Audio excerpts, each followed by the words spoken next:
Alright, we're going to get started here. Going to do a little narration of this roll Bill and I had. We'll get to it. Get moving here.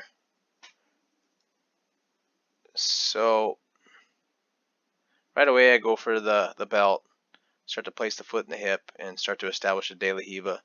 I'm looking for a cross sleeve control, and right away I'm going to try and start elevating.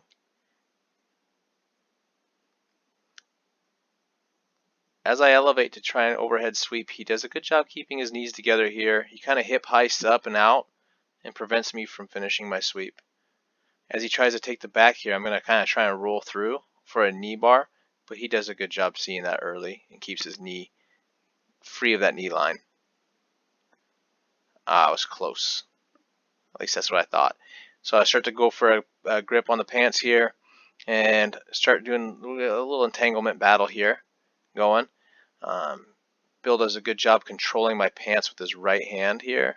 He's going to start to control the grip, and he's going to use that to come up to the top position. Right away I start trying to play this knee shield position, and I've got a cross sleeve control with my right hand, and then I get establish a grip on the outside of Bill's pants. So right now I've got this right hand is gripping his right sleeve. You can kind of see I'm pulling his hand this direction. That's so he can't post out. My opposite hand is controlling the outside of the knee so he can't step this leg out.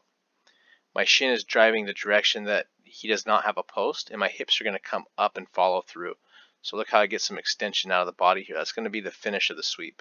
So I start with a hinged hip. At the end, I'm going to start to extend. So I get him moving. I've got the grips established, and I sweep here. As I come up, I'm trying to avoid that single leg X. And Bill's going to try and start scooping, so I'm going to put this knee to the floor to try and avoid him scooping underneath. Here he starts to establish a butterfly hook, and immediately I kind of like, as he establishes this hook, I'm going to start to get heavy on the outside of his leg and start to pin his hips toward the left. Toward his left, my right.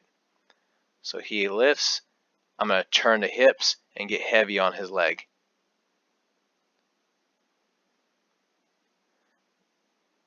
He briefly kind of goes back toward a knee shield half and then returns that leg underneath. And as he does, I drive my knee down in between his legs, splitting them into a leg weave position. So right now my left leg is in between the legs. I've got a leg weave position. I've got nice tight control of the head. Bill does a good job, kind of starts to extend me down. He doesn't like the shoulder pressure. He's going to start extending me down. And when he does, I have to change my strategy. So I go to a grip with my right hand in the lapel because I no longer have shoulder pressure. My left leg is still in between his legs here. I cannot let him invert because if I do, he'll create a scramble, potentially go for a leg lock. So because I can't use my shoulder pressure, I need to switch to a grip here. I'm going to grip with my right hand, and then my left elbow is going to elevate, bringing my forearm across the face and using that to kind of turn the head the opposite direction. Here. Now the opposite leg hand goes to the pant grip, and I'm going to sprawl back and then secure side control here.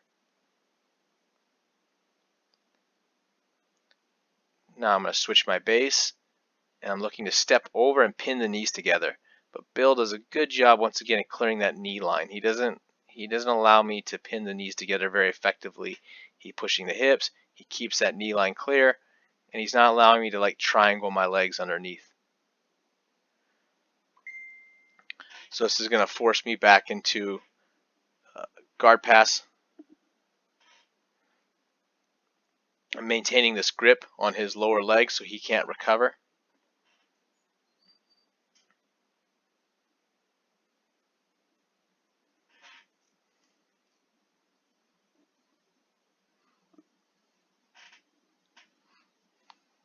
Now he starts to play like a little bit of a lasso here. See, he inserted that leg. Let's go back to that. Here for a side control escape. Look how he's using his right leg to feed inside of my arm. So he's going to basically weave it in between my bicep and my forearm, and he's got a grip on that sleeve. So he's going to kind of create kind of a lasso here. He's going to try and invert And he's looking to invert all the way under so he can start to attack like an omoplata or a bicep slicer here. So I'm really trying to use my hips to not allow him to have space. I'm also bringing this knee up, right? So my left knee is up onto the belly here. I'm not allowing him to invert through. I'm kind of creating a wall so he can't get his head to this side. If he gets it over there, it becomes a little bit more problematic. Sitting my hips to the floor, I do not want him underneath. I'm extending this arm out, trying to avoid, step back, boom, and we're a more traditional lasso, and I start to scoot toward a double underpass. From here, I immediately go to a stack pass, and then add in the old school stack choke. So here you'll see I got a lapel grip here, and I'm lifting with my other hand is grabbing the pants, and I'm lifting his hips, and I'm trying to drive this forearm across the throat. Bill's got good hip dexterity, so he's able to weave that foot back in front, and I'm going to start to go toward more of a knee on belly to finish that pass. He scoops my leg, puts it into his half guard, and I immediately start transitioning to a knee cut. So he put that foot in the guard. I immediately respond by going and digging this deep half underhook, digging a deep underhook here. If I allow him to control this underhook, he'll have a path to my back. So I need it really important when I'm knee sliding this way that I maintain the underhook over here. You'll often hear me talk about far side underhook. The far side underhook is what I'm referring to, meaning I'm passing this direction. If I'm passing this way, I need to have the far side underhook.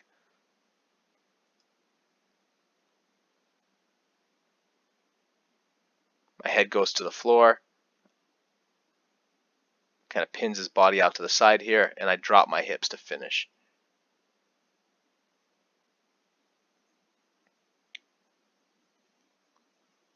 Bill's trying to bring his knee in. Once again, he gets that grip and he starts using that feet on my biceps to elevate, to kind of extend me.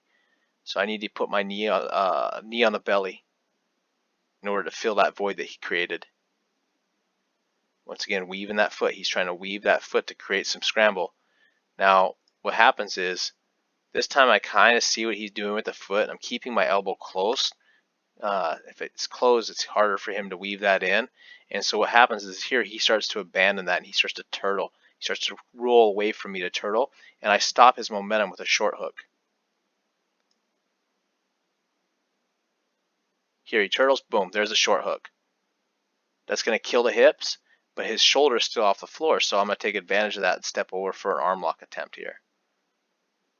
Come over for the arm lock. Bill hitchhikers. He goes for the hitchhiker, and I stay with it. Now, he probably would have been out of that.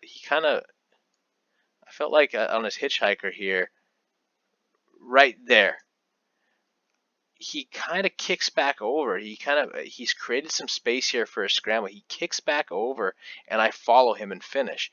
But from here, if he were to rotate his thumb upward toward the ceiling, kind of rotating the shoulder, he could bring his head off the mat and look to pass this side. So his head would come up as he rotates the arm, and he would rotate around this way. Now, I don't know what I'm doing. I can't exactly remember. Maybe I'm addressing that situation by making sure his wrist can't rotate that direction.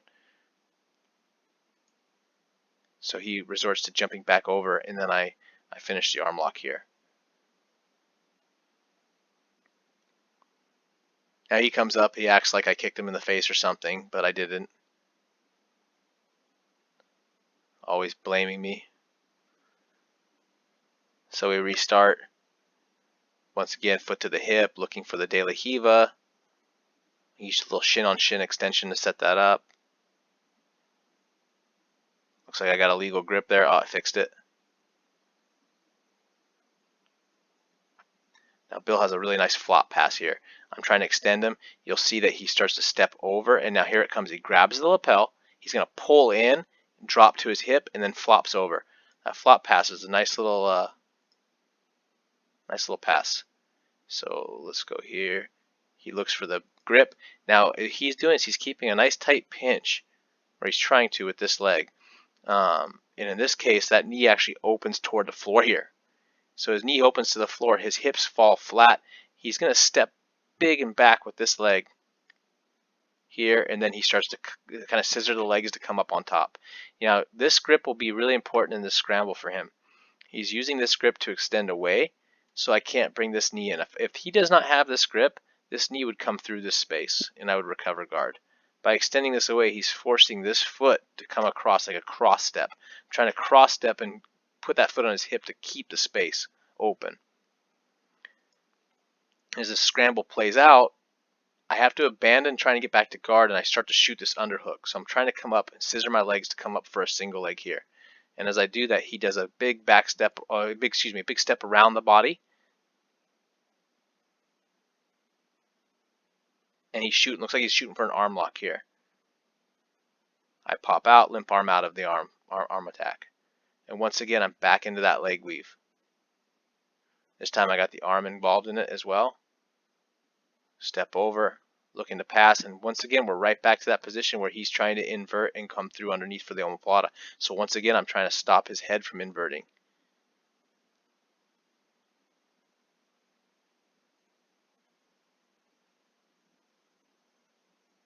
I fall back for a foot lock here. Bill's going to strip the foot off, kind of fighting for it.